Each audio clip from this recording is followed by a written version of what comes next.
మన చోడవరం సిద్ధమేనా?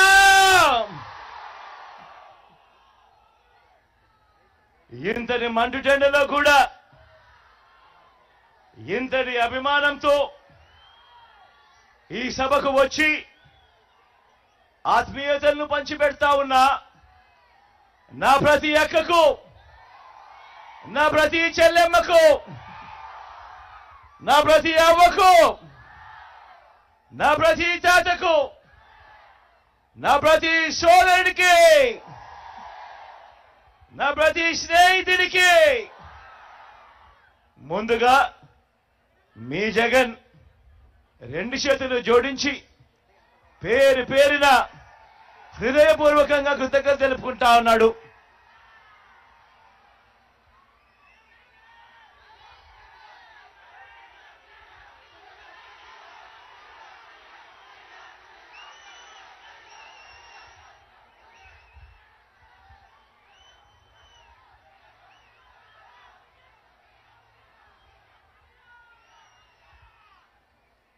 కేవలం మరో 2 వారాల్లో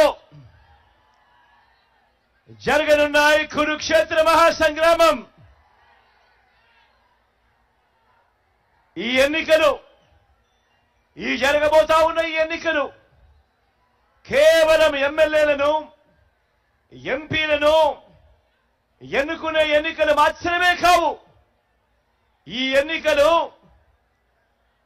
ఎన్నికల్లో మనం వేసే మన ఓటుతో రాబోయే 5 ఏళ్లలో మీ ఇంటింటి అభివృద్ధిని, పేద కుటుంబాల భవిష్యత్తును,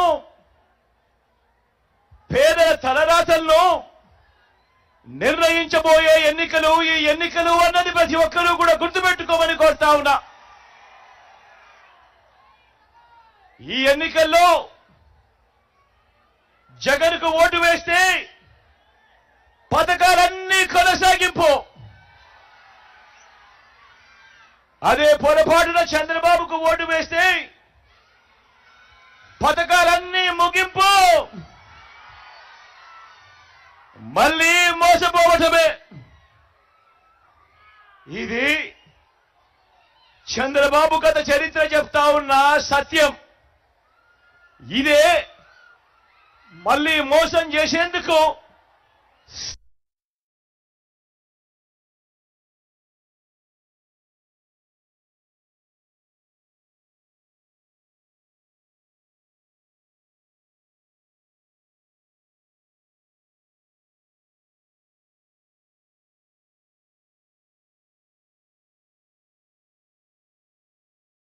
నోట్లో తలకాయ పెట్టడమే అన్నట్టుగా ప్రతి ఒక్కరూ కూడా గుర్తుపెట్టుకోమని కోరుతా ఉన్నా.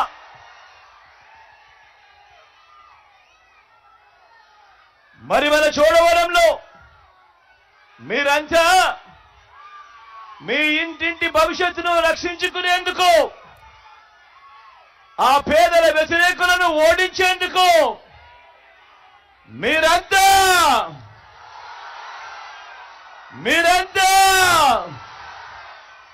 సిద్ధమేనా?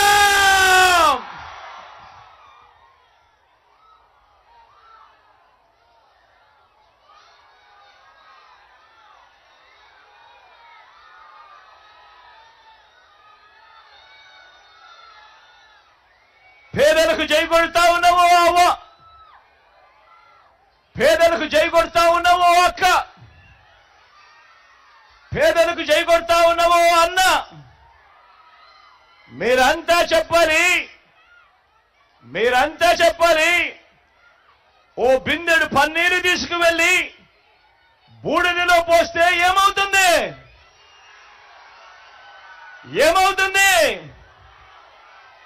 ఆ బిందెడు పన్నీరు కాస్త గోవింద గోవింద.